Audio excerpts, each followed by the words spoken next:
This is the Jump Around with Jim Rutledge, streaming live on the ESPN Madison YouTube channel. Welcome into the Jump Around 3.0. We are thrilled. Today we're going to be joined by Adam Rittenberg. We got two shows this week, so two shows in 2025 to kick the year off right.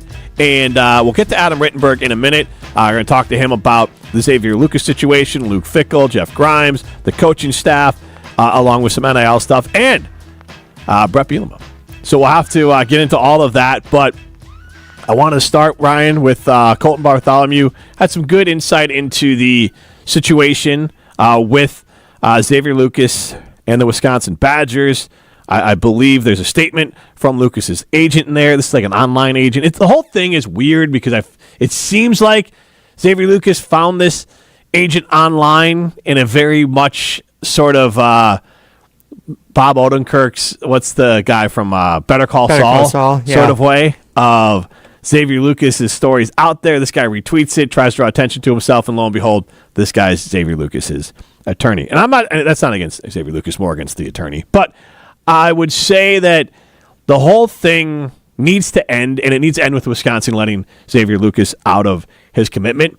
But I don't mind Wisconsin holding his feet to the fire because there has to be some lines drawn in the sand. It seems similar to the situation, obviously, the inverse of it, where maybe UNLV made some promises to a quarterback, and that quarterback said, either pay me or I'm leaving, and Marcus Cromartie, former Badger, was involved in some sort of lawyer agency sort of thing.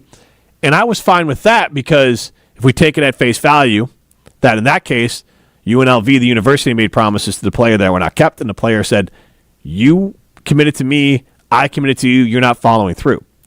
And if it's the inverse now, I'm okay with Wisconsin holding Xavier Lucas's feet to the fire, but at the same time, you can't force this kid to play. You can't force him to keep here. It's bad optics at some point, but I don't hate Wisconsin just being a little bit principled on this before they let him go. I agree. 100% across the board, where it's like, if you signed a new NIL deal, like, give the money back, like, however much it is. It's like you said, it's the principle of it at this point, because it's who knows how much money it was per se, and it's probably not going to kill the NIL fund if they don't get the money back. But you can't let the precedent of this, like, kids signing deals and then dashing. Yes. Like dealing and dashing. Like, you cannot have this. But I agree, like, there's no feasible way where I think he plays for the Badgers again. I can't even imagine, like, the emotional aspect of, like, teammates and then coaches and working with these people again. It just seems like the messiest situation possible that just needs to end. And I'm pulling this from memory, but Jared Udoff, I believe, transferred from Wisconsin and went to Iowa, and Bo Ryan held it up a little bit. And I defended Bo Ryan on it as well because, one, he wanted to hold Jared's feet to the fire, but my understanding of this, and I can't remember if it's public or not, is that Jared made sure to go to the office when Bo wasn't there and slipped his note of wanting to leave under the door. Or maybe his girlfriend did it. It was not the most above board way. And all Bo said is that I just need him to tell me and do this in person. That's why I didn't allow it right away. I want the conversation. And then it went there. Bo had to eat it publicly, and he did. All's well that ends well. Jared Udoff had a fine career at Iowa. Wisconsin was fine without him. But I do remember that situation too. So it's not the first time universities have been like, how about we just handle this better? Because this feels like the transfer request maybe was way too close than the signing of the deal.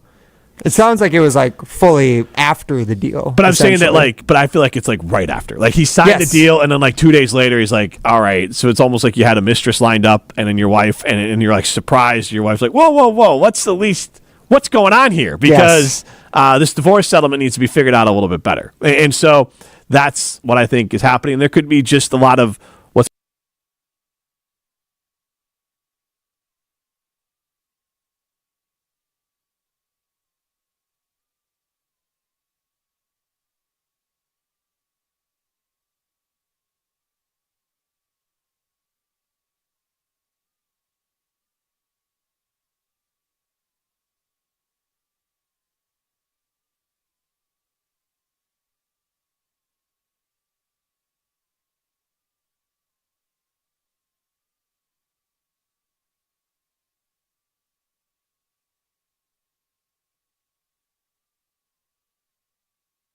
Ups. We do need NIL prenups. Prenups are just contracts. So, yes, we need contracts. Yeah, it's exactly what it is.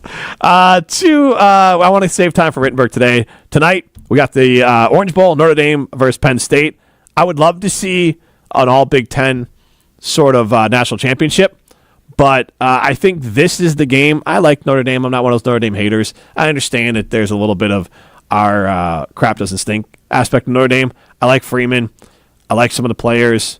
I think it's good for college football, good for sports to see Notre Dame in that national championship. And if they get there, it's not like back in the day when they got there with Manti Te'o and they just got worked. They maybe didn't belong. They're not getting there on their name if they get there. They're getting there because they win football games. And I hope Notre Dame wins and beats Penn State. And also, we know my stance on Penn State. That program shouldn't exist. So, I'm going Notre Dame.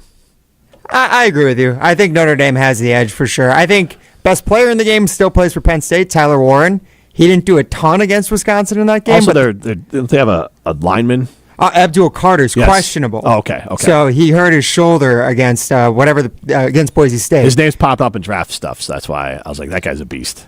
Oh yeah, doing my certainly. Bears pre-draft scouting now. Oh, certainly. He's probably the highest prospect Yeah. in this draft for sure. Like, it's not even a question, but the real question is just like, I don't know, can Notre Dame contain Tyler Warren? And I give him a good chance to win. And then the other one that'll be Friday night, Ohio State. And Notre Dame's favored by 1.5. The other one is Ohio State versus Texas. Ohio State minus 5.5. And I think Ohio State wins this one. These are two teams that just seem to be really good, yet somehow disappoint their fans. And I understand losing to Michigan stings, but there should be no disappointment from Ohio State fans for this season. I think they're going to end up the national championship game. And I honestly would find it hilarious if they win it, because so many of the Ohio State fans want their coach fired, and you can't fire a coach that either gets the national championship game or wins the national championship. So just for chaos purposes and Big Ten representation, I'm going to go Ohio State versus Notre Dame. Yeah, I think you're right. I think you're right across the board. And it's funny because it is the most annoying national championship matchup, too. Yes. I know you don't dislike Notre Dame, but it's the Yankees Dodgers. Yes. It really is. But even worse, it's Yankees Astros almost. Like, it's two very unlikable programs. Yeah. Dodgers to me are like likable. I don't even think Notre Dame can compare to them. Maybe, but Mets are kind of a joke. Whereas Notre Dame and Ohio State are very talk about resources and talk about like northern college football programs. They are like the tippy top. It's them and Michigan, really. So but yes, that. Look, we are ESPN employees essentially, and hey, man, ESPN's gonna love the national championship between Ohio State and Notre Dame. That will be a ratings bonanza. And who wins? If I'm going all the way through that, I'm gonna go. Oh God, Ohio State. Yeah. They're on a different level right now. Yeah, I do agree with that. So I guess right now we're predicting Ohio State to win the national championship. The Badgers host Minnesota coming up on Friday, so we'll review that when we get back on Tuesday. But let's get to Adam Rittenberg in a second. Of course, our guests on this show are brought to you by Steinhoffels. Right now at Steinhoffels, get a new Tempur-Pedic mattress and save up to $300. Discover the advantage that advanced pressure relieving power of Tempur-Pedic makes for you. It makes aches and pains a thing of the past. Upgrade your sleep with an adjustable base and save up to $500. An adjustable base can also help maybe a little bit with snoring. I'm not going to say that for sure, but it can help depending on your situation with that. Use Steinhoffels 60-month financing and get a queen Tempur-Pedic mattress for just $48 a month. Don't overpay for a good night's sleep. Shop in-store or online at Steinhoffels.com. $48 a month. I mean, that is a very... And again, the 60-month financing is something I've used in the past. It's helpful. You need that furniture. And look, invest in your sleep. Again, Steinhoffels.com. You can shop in store or Steinhoffels.com. They present our guest, and our next guest is Adam Rittenberg. People who are at their best get their beauty rest. Test rest a Beauty Rest Black mattress at Steinhoffels for your chance to win a dream vacation to Hawaii. Queen Beauty Rest mattresses start at just $42 per month when you use Steinhoffels 60-month financing. Upgrade your sleep to the Beauty Rest Black and get $300 in Steinhoffels cash. Don't overpay for a good night's sleep. Shop in store or online at Steinhoffels.com.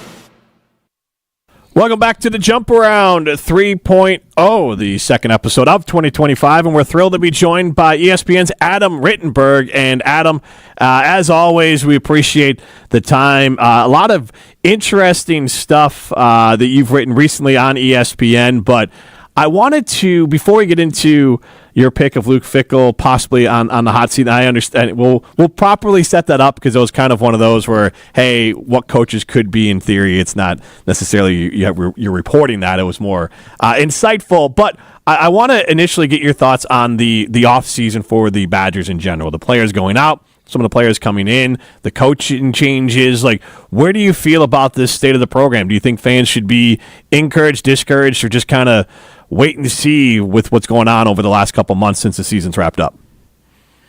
Right. Well, I think, Luke made a move that he had to, even though it was obviously a difficult one with Phil Longo. It just wasn't working out. Yeah. And, kind of reconfirmed what a lot of coaches around the league thought when they brought him in, that it just wasn't going to work there, even though he's obviously a good coach and has a good reputation and track record.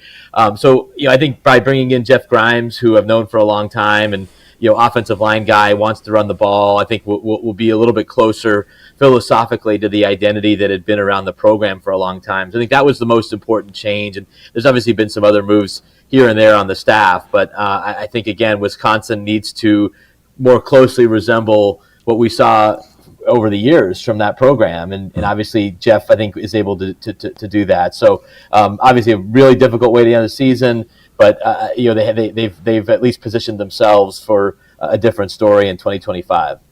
Yeah, and with actually, let's start with Grimes here. We talked to some folks with ties to Kansas, and obviously Lance Leipold is someone that we all know here in Wisconsin, having coached at Whitewater, making his way down to Kansas. And so I know I have at least watched the program, and talking to some people around it, it seemed like it was kind of almost like what happened here with Wisconsin with Longo, where it was like, hey, you're a big name, you're a talented guy, maybe let's come in and see if it works. It's not that Longo isn't a good offensive coordinator or that Grimes wasn't good at Kansas. It's just it didn't fit, and now Kansas is going in-house to replace Grimes, and Grimes became available. Do you think what happened at Kansas, that Grimes was available after a year, was one of those sort of things where, hey, it was more successful?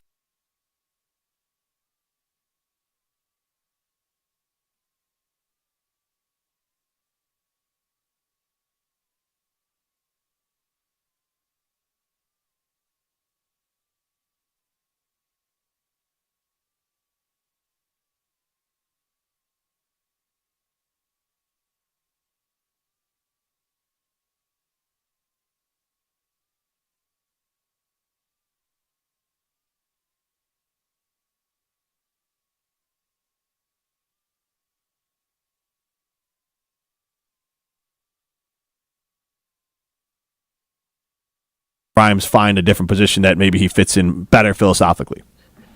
Yeah, it was a weird year for Kansas's offense. I mean, they still were up there in terms of yards per play.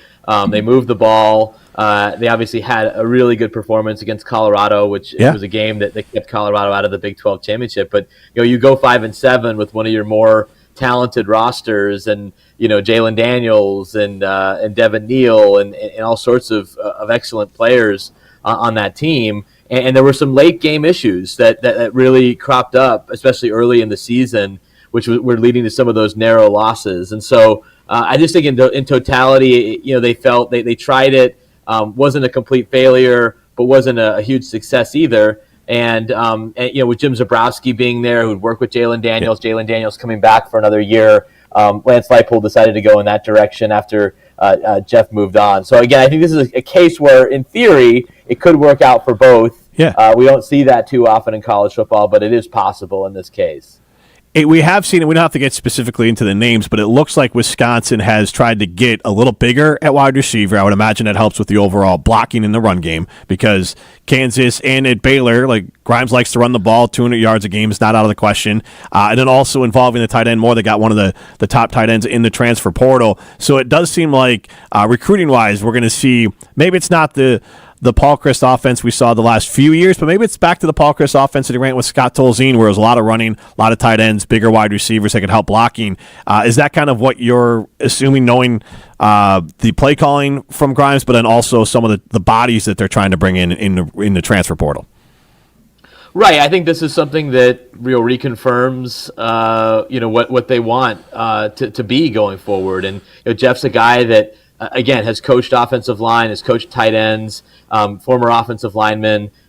He wants a certain body type, and I think he has some, ideas for personnel that maybe are a little bit different from what Phil Longo was doing. And so you want options at tight end, and you want some big bodies, you want some different backs, maybe a different type of receiver than maybe they've had the last couple of seasons. So yeah, I think it's all in line with what you want your vision to be, which again should be more closely aligned with what Wisconsin has been. I mean, this is a move towards Wisconsin identity that a lot of people remember and appreciated and respected for years and years and years, and that they made a departure from after Luke Fickell got there. And so if this doesn't look a little bit more like the Wisconsin of old, then there's probably something that isn't working. Before we move to Luke Fickell in general, you talked about Grimes coming in the back on the offensive line. I like the move of Kenny Guiton, who was their wide receivers coach, moving to quarterback. I remember him playing at Ohio State. He didn't play a ton, but during the time he played at Ohio State, he was successful, played a little bit, was, I think, practice squad for the Bills. So I like the idea of a young, up-and-coming coach who played quarterback and was been around Luke Fickell, one of those guys that has a little bit of history with him from their time together, that, or at least knowing the school, that I like this move for Wisconsin, putting a quarterback coaching quarterbacks. I think that's always seems to make sense. Right, yeah, and it's interesting, when you have offensive coordinators that don't work with the quarterback. Sometimes that's a little bit of a red flag. But I think in this case, having a guy like Kenny, who's obviously been around, who knows, the personnel and Coach Fickell, I think is something that could work out well for this program. And Luke has done this at other stops. Mike Denbrock, who is his offensive coordinator at Cincinnati, has worked with tight ends primarily. That's what he's doing at Notre Dame right now. They have a separate quarterback coach, and Gino Guidugli for the Irish. So I think this is something that certainly has some potential. And Kenny Guiton's young, notable kind of rising coach in the business. So curious to see how it works out. So speaking of working out, we're talking with Adam Rittenberg on the Jump Around, Jim Rutledge with you, and you can see this on ESPN Madison's YouTube page. Listen back, Wisconsin on Demand, Apple, Spotify, any of those great places. You wrote an article. I'll first give the premise of what the article was, and then how you landed on Luke Fickell for your choice. Yeah, so again, this is not a piece I enjoy doing, but it's something that we do every year because people are interested in it. Yeah. And in covering the coaching cycle, we preview the next coaching cycle. And so, instead of just having a basic list and people could sort of interpret how hot the seat is for each coach, we created some tiers. And so, you can't do that again tier. We had that for coaches that really bottomed out. Some coaches that can't, that maybe made bowl games, but really can't afford to backslide and miss a bowl game in 2025. And then again, I think Luke Fickell's in that category of clearly people want this to work at Wisconsin. Chris McIntosh really stuck his neck out, made the change with Paul Chryst, didn't retain Jim Leonard, and brought in Luke Fickell, who at the time was seen as an absolute home run hire, a guy that was going to have his pick of Power 4 jobs, and he comes to Wisconsin. But again, what it also represented, and I'm sure you've talked about this a lot on your show, is it's a departure from the Barry Alvarez tree, from kind of what Wisconsin had been for decades and decades. And I've talked to some former players from that era who feel very disconnected from this version of Wisconsin. And so that increases pressure on everybody, especially when the results haven't been there and you have a finish to the season like you had in 2024, to be better, because this is not the Big Ten where Wisconsin, you could pencil it in for 10 wins every year. This is a different Big Ten. It's a tougher Big Ten. It's a league that likely will, I shouldn't say likely, but possibly have a national champion for a second consecutive year. And so you don't want to slip too far back in this conference where you're struggling to make bowl games when the previous administration there at Wisconsin was just on the cusp of making the college football playoff. So it increases some pressure for this year. I think you need real results in a conference that is only getting harder, and at a place where a lot of people around the conference were wondering, what are you? And that was never something people wondered when Bret Bielema was there, when Paul Chryst was there. Right. Everybody knew what Wisconsin was, and I think right now people aren't sure. And I think to change in playing style could help people feel more connected, because whether it's Joe Thomas, Melvin Gordon, James White, Anthony Davis, we've had a lot of players on, and at best they say, hey, it's fine. I mean, Coach Alvarez, we've had him on too, and he says, hey, it's fine if we don't want to throw back to my era. And the players have said it as well. Some have been more of put off by the fact that maybe they haven't been welcome. They're not welcome there. That's just not outwardly sought like it has been under the Barry Alvarez kind of umbrella. So it is something that I could honestly just be fixed, Adam. I think run the ball more and win, and I think people are just going to feel better about the program. Right, and I think again, people are used to visually how a Wisconsin football team operates, Yep. and it's been jarring here the last couple of years. But I think there's probably a certain portion of Wisconsin fans that wanted a change, that wanted Wisconsin to be a little bit more aggressive in the portal and to look for better quarterbacks. And again, they've tried, and it just for different reasons hasn't worked out so far. So I think certain people, this is what you asked for, and you're in a transition. But it's year 3 of that, and you brought in a coach who was really successful at his last stop, who was very successful as an assistant coach at Ohio State, who knows the conference. It's time for results, and I think that's fair to expect here in year 3 from a Luke Fickell regime there. So the other thing that I have before we get to Barry Alvarez's thoughts on some of Bret Bielema's antics during the bowl game, and then I know you guys had a little interaction on social media as well, but the Xavier Lucas transfer portal NIL situation, and Colton Bartholomew from the Wisconsin State Journal has done a good job reporting on this. Long story short for the listeners out there is that there seems to be a disagreement that Wisconsin has not let Lucas out of his commitment, quote-unquote commitment to play for Wisconsin, and maybe there was a contract and maybe some money paid out. This is where it gets a little gray, and Lucas wants to leave the university. The university is trying to hold him accountable. There's lawyers involved now. It doesn't have to be specific to this incident, Adam, but what do we make of this idea of players, and we saw this, and actually a former Badger, Marcus Cromartie, was involved in it out at UNLV with the quarterback out there, and what was promised and what was owed, and players stopped playing because they felt like they weren't paid out, and this time the university is saying, well, you're not holding up your end of the bargain. How messy is this going to get? Maybe not even this specific situation, but just in general. I feel like this is only going to get worse in college football. Yeah, I think until there's very clear processes for contracts and what the schools have and what the players have, and there's terms, and there's a length of contract, and obviously deliverables, just like any normal employment contract. It's going to be, you're going to have situations like this. Yeah, I'm not super familiar specifically with this one, but there's ones around the country that have popped up here in the last few years. Where an agreement seems to be in place, and then something happens and someone wants to get out of it. So it's unfortunate. We're in this very dynamic transition where I don't know how long it'll last, but this is a very unstable period for coaches and players and their families. We're, for the most part, most or all of the leverage is on the player side. And the coaches and schools are just having to kind of scramble and hope they have locked people in, and in some cases think they've locked someone in and they haven't. So certainly not the last type of situation we'll get of that nature until there are kind of full-blown contracts in college football. Do you think we get to that point? Because having full control or having a leverage seems nice in theory for the players, but there's a lot of players stuck in the portal or went nowhere. And the portal, in theory, I love the idea of the portal, and I love the idea of name and likeness. I do feel like we need to call this what it is, which is pay for play. There's very, very small actual instances of name, image, likeness, where I think of here in Wisconsin, Madison, where Braylon Allen's endorsing Iron Jock. Like, that's getting paid for your brand and getting paid to actually endorse something.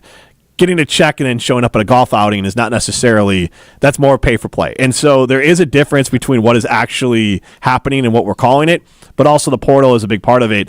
Do you think that this is, is it 2 years, 3 years? Like, how do you think this is resolved? Because I think in the long run, the players aren't going to be happy with this, and obviously the universities are stressing too.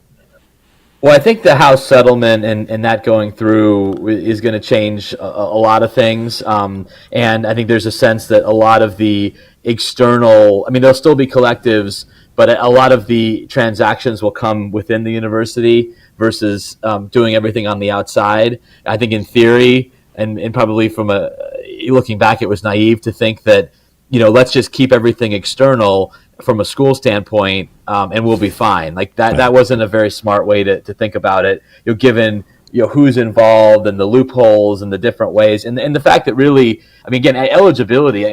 We do a lot of, especially this time of year, projecting ahead to next season, figuring out who's eligible and how many years you have left. Sure, why not? He's got 2 more years. I thought he was done. Oh, but he's got 2 more years. Like that's where we're at right now. It's part of the overall chaos in the sport. So I think that 2025, I'd be surprised if we're not sitting here at the end of 2026, and this is a little bit more of a stable space than it is right now. I just don't think that the way it has been and the way it is a sustainable model for how to put together teams and really how to run a sport.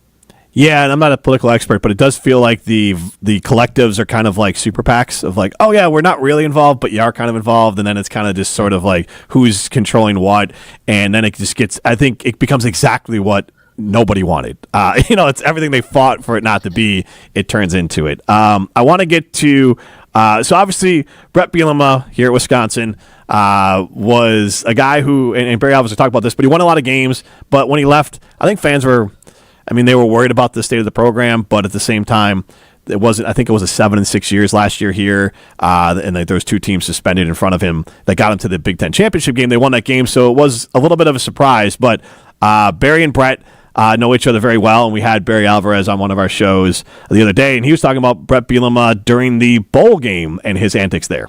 And Bret pulled every trick in the book against him. Yeah, he do one thing against him, he goes nuts. I know how that works.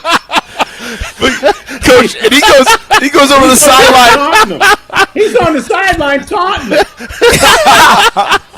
He walks across the field to his guy that's down on the field, and then he's over there taunting. He wasn't checking his guy. He wasn't checking his guy. He was going to go over there and taunt the young coach. That is the truth.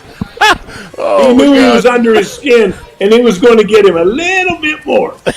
And that's Barry Alvarez, and then Tarek Saleh, the all-time leader in sacks in UW history, and then Derek Engler, 2 former Barry Alvarez players on that show with Coach Alvarez. It's a pretty fair assessment that Bret always was trying to find the angles and then seems to be really upset because Wisconsin did it last year against Bret when anyone finds the angles against him. Yeah, I think Bret loves those moments, maybe more than most coaches. He likes to needle, he likes to troll a little bit.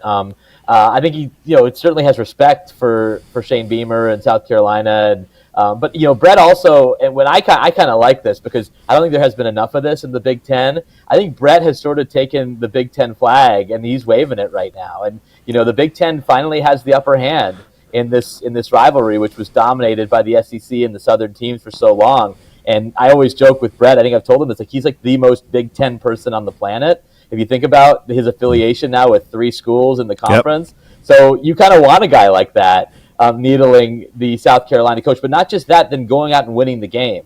I think there would have been a very different feeling to this, altercation that took place, or even some of the social media stuff if South Carolina had won, as many predicted them to win, including me, to be quite open with you. But Illinois won, and Bret had a great season, and they won 10 games for the first time since 2001. And Bret's doing his thing and always trying to find a little bit of an edge. But I think it's great. Like, this is how college football was for many years. Coaches going at it, 70s, 80s, 90s, and then I think in the last 20 years, it's been less so. But I think that, again, we think about the bowl games, and is anyone going to care? Is anyone going to try? And you had a moment there that is going to be remembered, along with everything else that goes on in the playoff from this postseason. So I loved it. I thought it was awesome. And then there could be a growing rivalry between Wisconsin and Illinois. I think there's 3 players, Leon Lowry, Curtis Neal, and then James Thompson, I believe, the 3 players from Wisconsin that went to Illinois in this transfer portal cycle.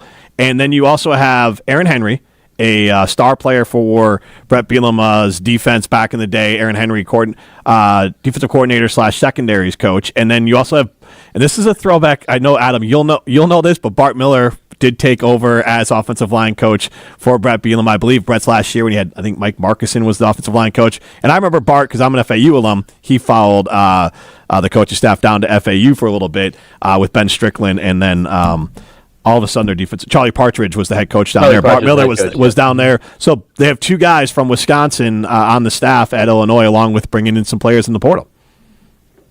Yeah, there's a lot of crossover there, and Jim Leonard was working there as an analyst. Oh, that's right. Yep.